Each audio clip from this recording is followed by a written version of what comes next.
The NFL is huge, but until you're in that booth every week on Sunday, you don't realize the magnitude, the intensity of that game, that day, that Sunday afternoon. Every weekend, I always say this, is like the NCAA tournament. Like we all get excited about the first and second round of the NCAA tournament.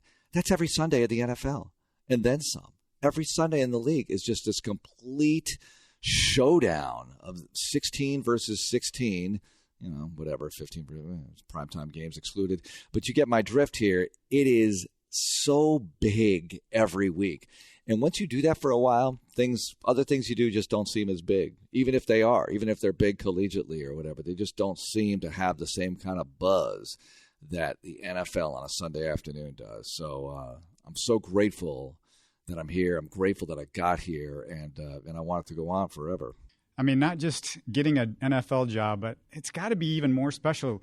You're the voice of the original Texans. I mean, you're starting the franchise from ground zero, so people will identify you for decades and decades. No matter how much longer you go on, they're going to go, oh, well, that's Marc Vandermeer. That's the guy. That's who I identify with the Texans. That did appeal to me, that thought. And a lot of people I talked to at the time that I respected pointed that out. I mean, I knew it too, but how special that would be to be the only guy, the first guy. And then for so long, however long it lasts, the only guy who's ever called games.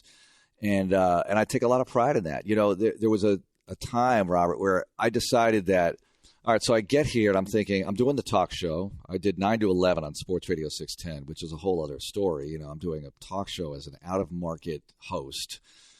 But I came in with the Texans. I was born here with the Texans, so we sort of came into the market together, which, sort of made it okay, because I think it's very tough to come into a market, especially then. There was only one sports radio station, and now there are 5. So the early days of doing that, of being here, it really it made me want to, yes, be fully committed to this. But also I thought, well, I could do some TV stuff on the side. I could do that. I did Westwood One very early. I did NCAA tournament on Westwood One, which is a blast. And I still like doing some college basketball. But as the years went by, I realized this is my life's work. This is what I want to do. There have been a few times where I've been tempted. We're not tempted, but I've been presented with other options, all right? Let's just put it that way.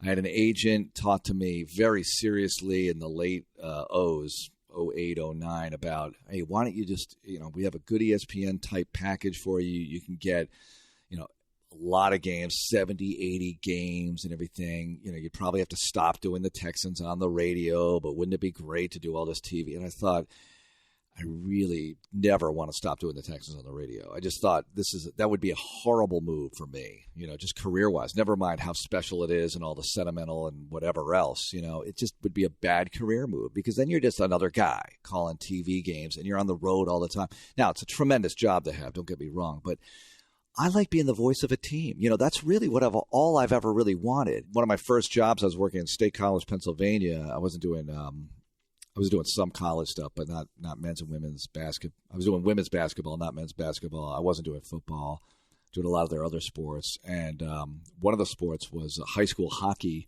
And I was at the Igloo in Pittsburgh, and we did an afternoon playoff game. Then later that night, I saw Mike Lang setting up for a Penguins game. Mike Lang's a famous voice of the Penguins, and I'm watching Mike Lang set up, and it's not like I think Mike Lang is the best play-by-play guy ever, but for some reason at that moment, I thought, he's the voice of this thing. He is the Penguins. I want to be that guy for a team. I think that is the thing to be. And I always loved Johnny Most. I loved Chick Hearn. Ernie Harwell. All these guys who are really identified, like you were saying, with the team. I want to be that. What could be better than that? Unless you're Al Michaels or Mike Tirico, maybe even Mike Tirico doesn't have it, but unless you're one of those type play-by-play announcers, why not be the voice of a team and always be top in the community, one of those people who's strongly identified with the team? You live and die with the wins and losses. I mean, the losses are really excruciating, but it makes the wins that much sweeter. Why not do it that way? And it was in the late O's where I finally decided, you know what, forget about it, all the rest of my life, just make this my life, and really be. And I was never looking to get out, but I was always looking to add to it, And all I really needed to add to it over time was, the job I have now as vice president of broadcasting, and obviously that's a big deal, but just embrace it and love being the voice of this team and not worry about the rest of it. As long as I can make it, why not? You're listening to Houston Sports Talk.